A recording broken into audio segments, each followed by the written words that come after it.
feel like I need to switch up the background a little, right?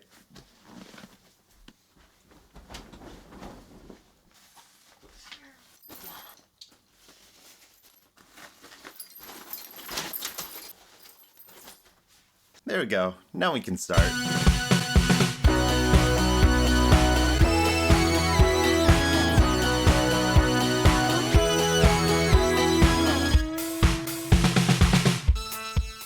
Welcome, I'm Grayson Todd. Before we start, this week's roast comes from Pepe, who says, "Dude, you're not ready for facial hair. Give it a few years and maybe it will come in less wispy." Good one, man. F***ing got me there. If you have a roast you would like me to read off at the start of the show, please comment below, or you can tweet at me at Kruger is my daddy. That is Kruger is my daddy.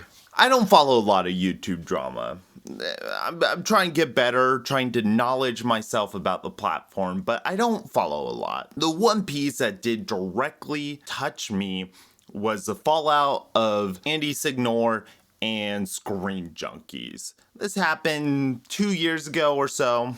Andy, who was kind of the head of the channel, was touted out as a sexual harasser and abuser, so the company funneled him out and the channel shut down for a couple months and then reopened under new management and with a new perspective. And he's been silent for most of this time, and it was only recently that he really made strides to come back as a content creator on YouTube. His video titled "Me Too Misfire, an Honest Defense of Andy Signore," great. A very well put together video. He directly lays out the exact texts and the emails and everything that went down from his perspective with empirical evidence, showing that he was wrongly scrutinized and unjustly fired from his job. And in return, kind of fired from the entire internet, which I get. I 100% back those claims and say that he should have a platform and he should be able to make whatever content he feels is necessary. But within that comes a little confusion. I'm not terribly sure his goal, his message, the central theme of his channel. He says he wants to break down cancel culture and he sort of wants to shake up fandom. Has he done that successfully or not? That's what we're gonna examine. I just want to figure out what you up to, Andy? What are you up to? Along with this confession and the start of this new channel, he also announced a GoFundMe campaign for a documentary series that he hopes to start called Hugging the Cactus. You're welcome to watch the trailer itself and get a feel for it. I'm just gonna go over some main points. Help cancel culture. By sharing stories of those who were unfairly wronged and deserved a path of redemption, we successfully reached our goal on Kickstarter. But many who missed that deadline asked for ways they could still help us reach our larger stretch goals of turning this into a documentary. Funds gathered here will help us achieve that.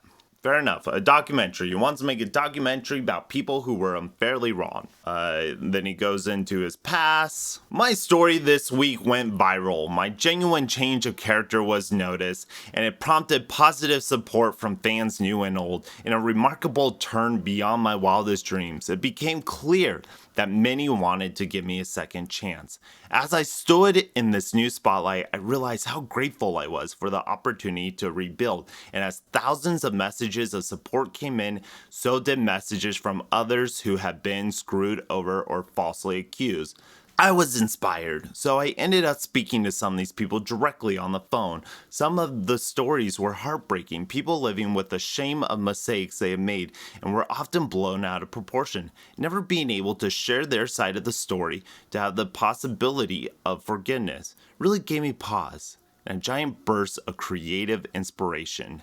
I want to tell their stories.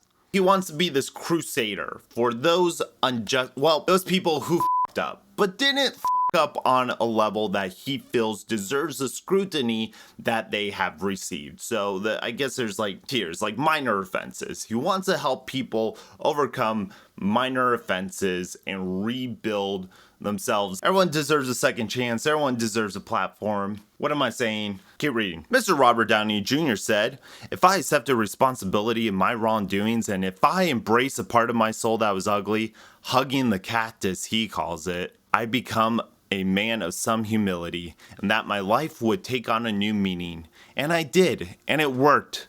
All he asked in return was that someday I help the next guy in some small way." In those 2 years of mine, while the world continued to label me as a monster, I was left alone with my mistakes, my shame, my grief, my anger. I was forced to see parts of me that I didn't like. By hugging my own cactus as long as I did, I found new reasons to be a better man. When you've been publicly shamed and wrongly accused, the world goes dark and you begin to lose your own self-worth. I'm so grateful to see the light slowly turning back on me, but there are so many people out there who don't have the platform I do. This project was a chance for us all to help provide the glimpse of the healing light for those who are lost, to give them a platform to be heard, to help them stop hugging their cactus, and finally light a path moving forward. This seems very inspirational. This seems like it's coming from a genuinely good place of heart.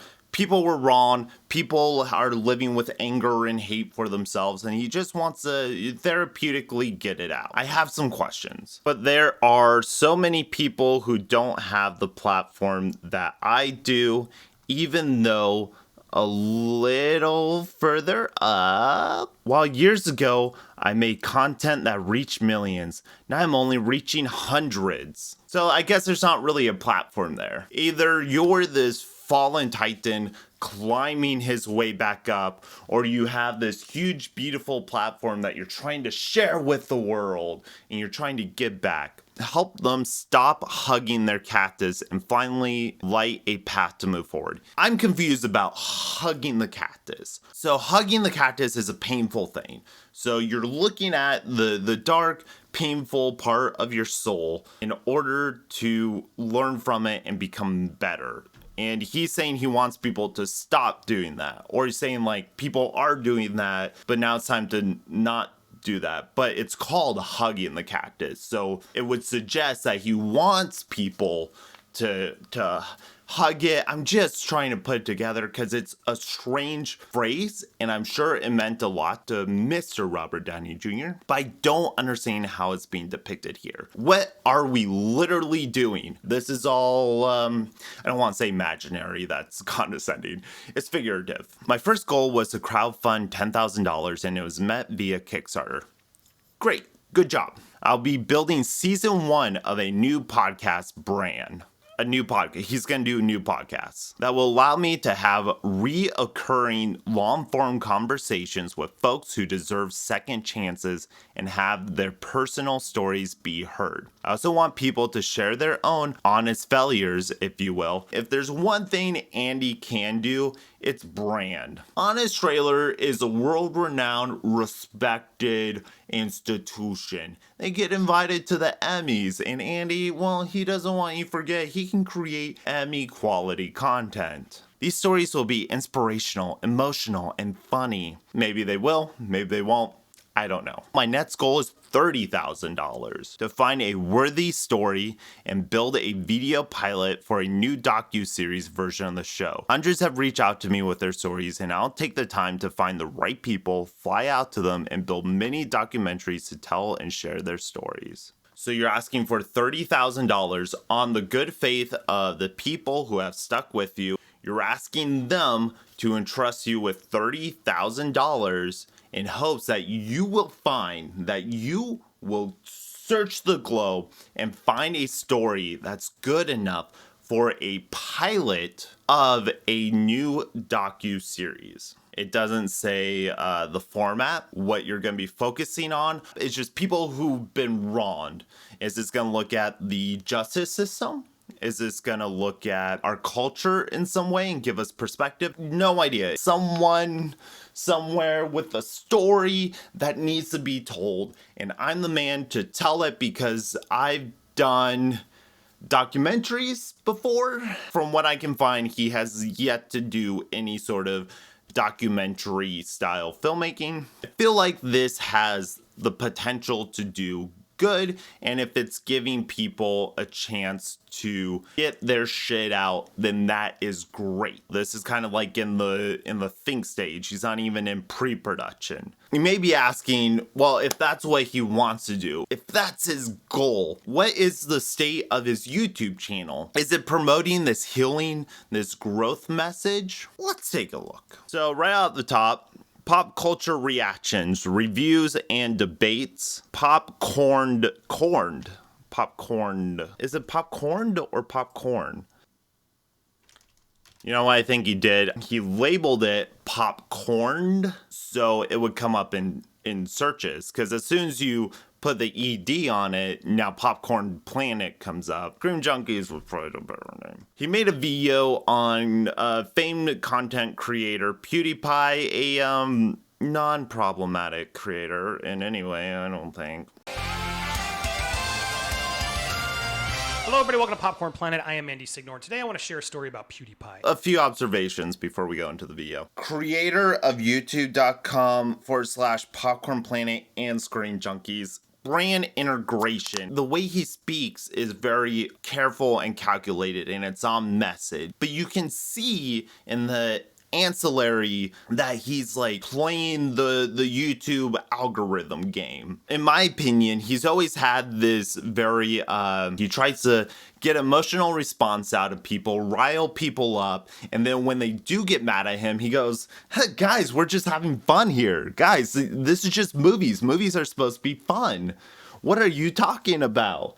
You can't even make jokes without getting mad at people? While he's over here fucking poking them with a stick. Figuratively, I don't think he actually poked anyone with the stick. And I also love the nerd background. You gotta know his nerd cred. You gotta know what this dude is all about. That's why I have this bumblebee right here. I'm such a geek. Look at this. What respecting 22-year-old man would have a fucking bumblebee plush in his room? Aren't I a fucking nerd, guys? You can tell I'm a very serious commenter because of my headphones. That means I'm listening back to the feed and I know what I sound like at all times. Right now, he's just living the high life. 100 million subscribers, recently married, still going strong. I just want to say congratulations, PewDiePie. Really, I mean that. This is not a beef. I just want everyone to know this isn't a beef. I'm a cool-headed, straightforward kind of guy. Me, right now, this isn't a beef. I don't have a beef with Andy. I don't have a problem with this guy. I think he's all right. This ain't no beef. We're just cool-headed guys. We're just cool-headed, and we're talking the shit. I wanted to share a story that just didn't sit well with me, and I don't know if you remember or what you did. For those of you who don't know me, if you're stumbling upon this because you are a fan of PewDiePie, I love PewDiePie. This is not an anti-PewDiePie video. If you're stumbling upon me because of Andy Signore, I love Andy. This is not an Andy Signore video. This is just, I feel like he's wrong. If you don't know who I am, though, I was canceled 2 years ago. I was a creator of Screen Junkies and Honest Trailers, and I was canceled 2 years ago because of accusations of assault, abuse, and harassment. I want to point out, and I want to point it out to you specifically, Felix. I'm trying to do this publicly because you did it to me publicly. This tweet was responding to this article from TubeFilter, is what I said. And that's what I was commenting on, Felix. You echoed exactly what I say. YouTube commenters are the worst. A lot of your fans are alt-right crazy people. It doesn't make you one. Whoa, your fans are alt-right crazy people. Are his fans children? He's mad at PewDiePie because he made a comment saying that his commenters are rotten, and then PewDiePie said, whoa, Andy, he was on his high horse, and now look at him. He's gone from the internet. Zippity zoobity gonzo. He's asking for apology for comments that were made over 2.5 years ago. Is it petty? I don't know. It's confusing though. It doesn't seem like he's helping anything, or he's hugging the cactus, or he's trying to find something inside himself. He's using PewDiePie's name, which he acknowledged has over 100 million subscribers, and he's using his name to say, hey, you wronged me. Apologize. It comes off as unnecessary. What do you expect from him? And as we can see from his other videos, he has very clickbaity, very like rousing kind of headlines and thumbnails. He points it out and he says like, this is clickbait. You know, I'm calling out clickbait culture, therefore I'm not doing it myself. But at the same time, he's using all the techniques. It's like, it's a smokescreen. Okay, so now he has this Change My Mind, where he did a couple of videos where basically he walks up to people at a convention and he says something controversial because he's so controversial. I'm trying something new today. Look, as I find my new voice here on YouTube and I begin to put content out there, I think I've been getting a lot of criticism that I'm turning more right-leaning, alt-right, evil Republican. And the truth is that's not actually what's happening. I'm turning more middle. I'm trying to find both sides. And one of those shows that I actually do like, I know he's very polarizing, Steven Crowder, but I enjoy his show Change My Mind in that I don't always agree. This format would actually be kind of fun to borrow and use with nerd topics. And so I donned my red Tampa hat here, and I'm going a little bit more conservative in my beliefs. But at the same time, I went to sort of parody and sort of mix up this genre. Basically, he's starting his video off with a disclaimer. Always a good sign. What's this? Sure, I'm gonna play into this conservative character, so when you see me saying shitty conservative things, it's kind of a parody. I'm just goosing, you know? I'm just stabbing the bear because I'm in the middle, baby. And Andy's always sort of wrote this line where he's like, oh, I'm gonna ruffle the feathers of the right and then ruffle the feathers of the left and be like, whoa, I don't care about any of y'all. Y'all acting crazy. The cringiest part of his time hosting movie fights is those times where he thought he was gonna ruffle feathers. He thought he was gonna make the commenters mad. He's always talking about, oh, what are the commenters saying? Are they losing their minds on this one? He knows good or bad comments brings attention and brings more views. He likes bringing controversy, then excusing himself from it, and just accepting the rewards that come with it. And actually had trouble getting people who disagreed with me in the beginning of the day, and then eventually got some people who did disagree with me, and we had some good conversations. So I want to share 4 of those conversations with you. They're uncut. You can watch them next. I'm going to come back at the end with a few more thoughts. Found people that actually agreed with him, and then he found people that didn't agree with him. He's going to show 4 of them. I wonder which 4 he's going to show. You think there's more than one gender Thor? Yes, absolutely. So tell me why. Gods in general, they tend to be, how do I say this without the internet mocking me? Don't worry about the internet, it's just you and me. Don't worry about the internet. It's just you, me, on the internet, on my channel, where I'm posting you for people to mock you, make fun of you. Thor could either be a male, Thor could be a female, or Thor could be just have no gender at all. So, but shouldn't Thor be Odin's son? Child, I guess, would be the more appropriate term. But there's 3, if we go by the standards, right? Helena, we got Loki, we got Thor. Hela, not Helena. Come on, bud. But hold on, before you walk away, I'm not disputing that there should be a lady in the Thor franchise. But that's my point is, why are we calling her Thor? Why doesn't she deserve her own name? She does have her own name. It's the Mighty Thor, not Thor. Welsh and Icelandic and Viking, very ancient blood. We believe in Valhalla. We actually believe that. That's part of our culture. Change it up a little. Say there's a way to still make the plot line work where there's a male Thor and a female Thor. Interesting to me that Andy apparently spoken to people who understood him or people that got where he's coming from. The interviews that he chose to show are of women of color, gender ambiguous individuals, people who are typically not favored amongst the YouTube minds. That is where the confusion comes from. He's done with California and he's in Florida now, where he meets real people. So what do you miss most about Hollywood? I don't miss Hollywood is the weird thing. Oh, good. Of course, Florida has the stigma, but I've been incredibly impressed with Florida. Like, the people here are so nice. The people here are just, it's such a diverse melting pot of people and all sorts of backgrounds. The more south you go, yes. Well, yeah. sure, but I mean, we're in Tampa, and so it's, it's really diverse and nice and friendly. And yes, there's, a little bit more red state than obviously California is super blue state. Yeah. But I have real conversations with people that you live in a bubble in California, a lot of us, at least especially Hollywood, where you're just like, think you know it all and you're better. And in some ways, I still do think they think some smart, correct things, but you got to live with the people and really know where the people who aren't, rich or actors or hugely billionaires, like the real people who are working as post office employees. And, I think this little snippet kind of says it all. So Andy says he doesn't miss Hollywood. Florida is real. There's post office workers and people don't live in a bubble, and it's diverse because LA is the least diverse place on the planet. It's this weird hypocrisy where he's starting this me versus them mentality, and that's kind of the central fold for his entire channel. I'm doing real stuff. I'm saying the truth, and everything in Hollywood, well, that's elitist Hollywood bubble bullshit, and there's no one real over there. Well, there's no post office workers in LA. Are you kidding me? They don't get fucking mail.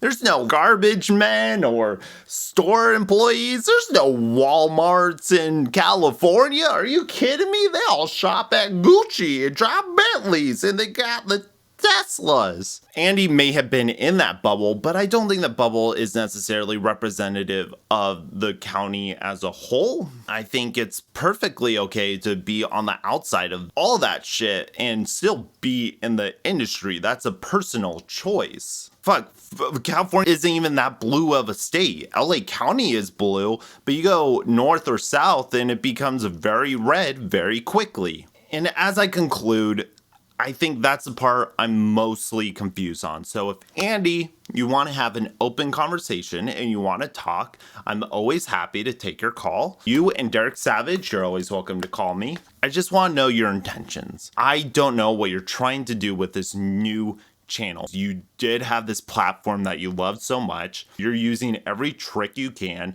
to build yourself up as quickly as you can, and the content is just not there. I'm just asking the questions here. Andy, what are you up to? Thank you for watching this extensive rant on a person that you may or may not have ever heard of. I hope you guys have a great day. Stay posy. Tell me something.